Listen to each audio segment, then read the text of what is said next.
Hey everybody, this is Chris. Today I'm going to show you how to make a fixed position stop motion animated video. Here's two examples.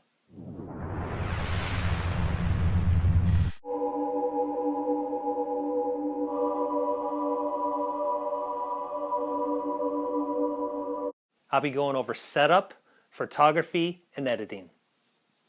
Here we go. I need to make sure the wood stays in a fixed position because I'm going to be chiseling and carving on it. Got a groove in the back.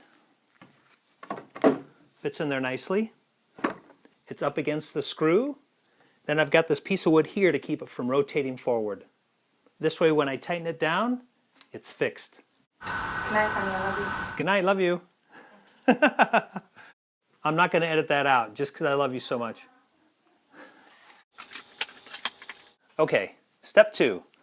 I want to fix the camera in position. So along with the fixed piece, when I take the picture, the frame is the same each time. Now this is a very high-tech setup. I've got a $5 flea market tripod that's basically shoved up into the ceiling and held in place with a rope, so it's fixed.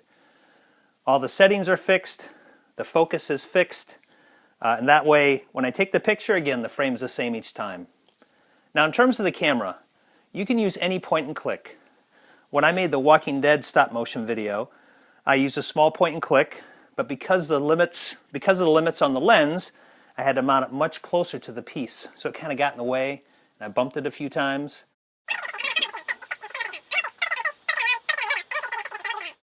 Fortunately, a friend of mine, thank you, lent me this nice camera, which I can mount much further away, so it's not going to get bumped or anything like that. Next, I want to eliminate as many visual distractions as I can around the photos. So I'm going to put this black sheet down,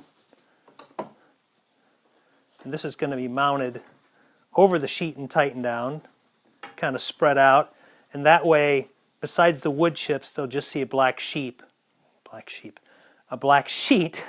and that will minimize the distractions and keep you focused on the piece of wood. Okay, I'm ready to get started. The camera's fixed, the piece is fixed, the black sheets are down. Now here's the most important point. For every second of video that you want, you need 10 to 15 pictures. That way when you speed it up, it all flows nicely. If you take less than that, it looks a little jerky. Now just some notes on the carving. I'm not a carver at all, I'm a chopper, so I'm going to cheat as much as I can. I took a picture of my face, and I'm going to use it as a guide.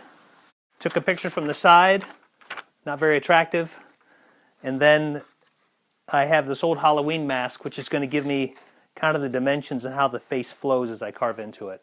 So let's start carving and taking pictures. I traced this out in pencil because I think that looks pretty cool in stop motion. Now let's talk photography and editing. I wanted to have a good crisp picture, so I used a flash on every photo, but I had a couple issues with that. The first one is the flash is not consistent, and so when I looked through all my photos, some were brighter than others, so I had to delete quite a few of them. And the second problem was that the flash shined off the wood. Here you can see it's really shiny, especially around the nose. So basically I took the brightness down by about 25%, and that reduced the glare and made it look a lot better. Now, I don't have a lot of fancy photography equipment, so if I did this again, I'd either not use the flash and just use a spotlight that's fixed, or I'd go get a diffuser for the flash.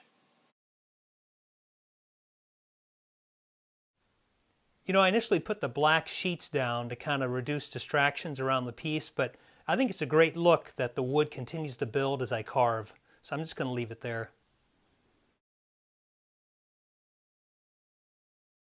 Now I took 800 photos for this zombie face, but recall I had to delete 300 of them because of the issues with the flash. So now I had 500 photos for a 20-second video, or 25 pictures per second of video. Now recall I said you need 10 to 15, but it's better to take more than less.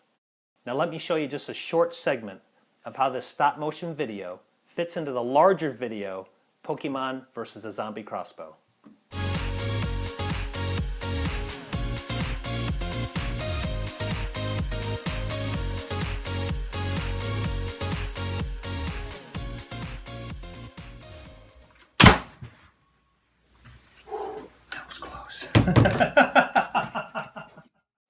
Now here's the ending to the Walking Dead stop motion video that Chris Hardwick now has on his studio in The Talking Dead.